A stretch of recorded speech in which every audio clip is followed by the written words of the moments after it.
what are the patterns that we may display when we have mother wounds? And also, what are the steps, what are the tips that we can take and have to break those patterns? I'm going to share a few. Take what resonate, leave the rest. Okay, we are all on a different timeline, different journey. We went through different challenges, etc. So take what resonate and leave the rest. So the first one is like when you are a people pleaser. What is a people pleaser? It's someone that put everyone needs and wants first, and usually that person come last. Like we always put everyone first because we want to gain. We're seeking for people's approval. We are seeking for people's love. We are avoiding. We want to avoid conflict. So therefore, we are here to just please everyone else. Now, what can you do to change that? Well, learn to say no. And it takes time, obviously. But when you say no to someone, you're saying yes to yourself. You're choosing yourself, and that is what it's important. So the more you develop that, the better it will be for you. Now, the second one is when you feel shame or unworthiness. So, where does that come from? It's when we feel like we're not good enough. Well, why don't we feel good enough? What it says, someone said something. Did that trigger something from your past?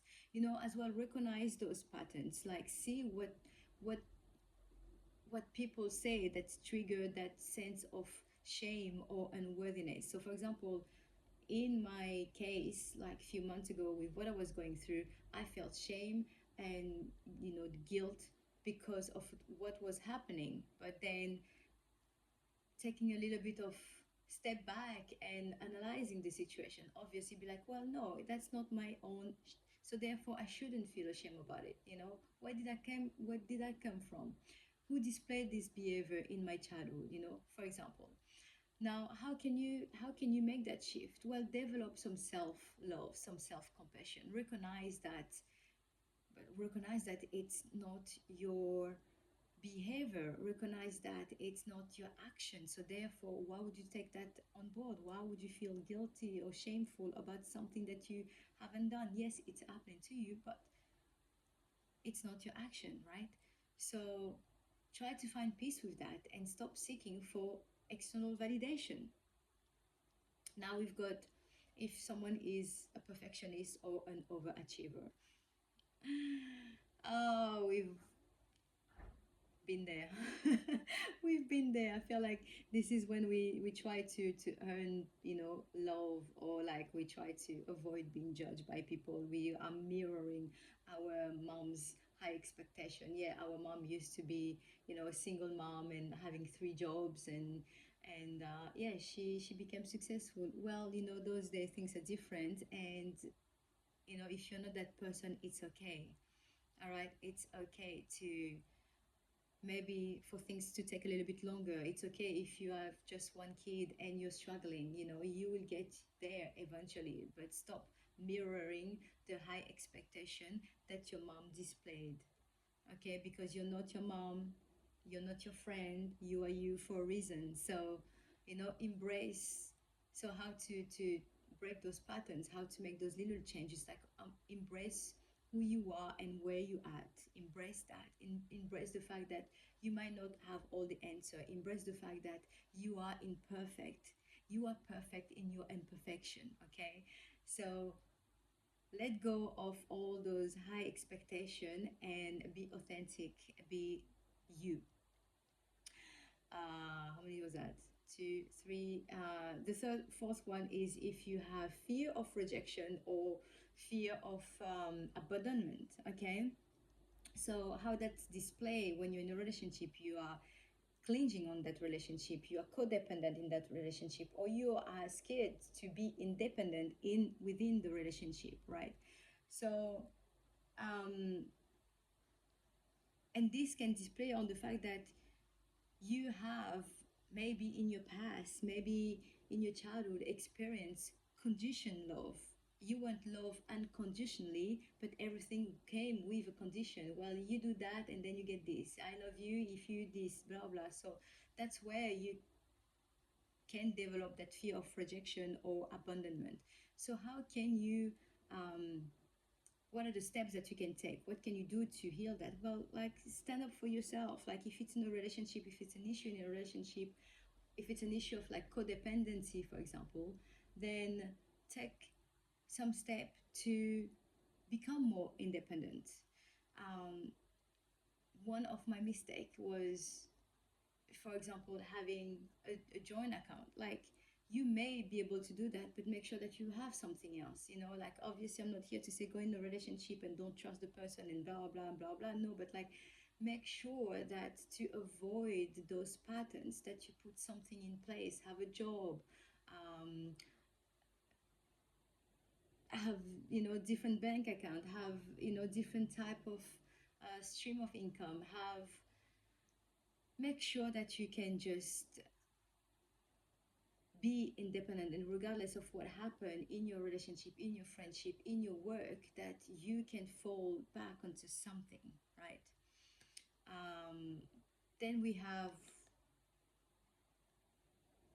those, if you suppress your emotions, suppressing emotions, for example. Now, why do we have this? Why do we display this kind of behavior? Well, we can be dismissive, we can be um, we can minimize, we can and also not express our emotion. And this because when we were a child, we used to be punished for that. We used to be um, criticized. We used to be, what else, shamed. you know So how can you develop, like, what are the actions, what are the things that you can do to minimize that? Well, you need to learn how to express your emotion properly and safely. You need to make sure that you're in the right environment with the right people, the right person to do so, right? So the only way to be able to express emotion that you're suppressing is to suppress it, to express it. Oh my gosh. To express it, okay? Now learn how to do that. Okay? Take the time to learn how to do that once you feel safe. And the last one that I'm going to share is when you feel like you kind of like replicate the same behavior, the same dynamic as when you were a child, in your childhood. So, for example, you may replicate some toxic behavior. You may replicate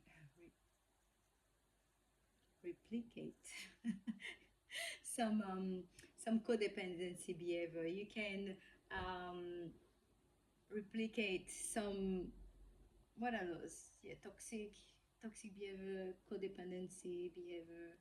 What else? Any other patterns that you can recognize in your mom, for example, or in that mother figure. So learn to learn to choose differently. If you are a mom right now and you're struggling by that because you can see that you're repeating those patterns, then choose a different choose a different way of showing up, choose a different way of parenting, choose a different way of working if it's something that you experience in your workplace or in your friendship. So those are the little tip, of the patterns that you can display with your mother wound, and the little step that you can take slowly to break those patterns. Because by doing so, you free yourself. By doing so, you free other people. It's a better environment for everyone. And if you have kids involved, it's even better. Now, again, if you that resonates, that's perfect. If it doesn't resonate, that's also okay.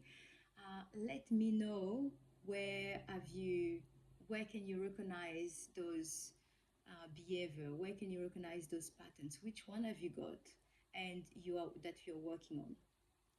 I hope this video will help you, and have a lovely day.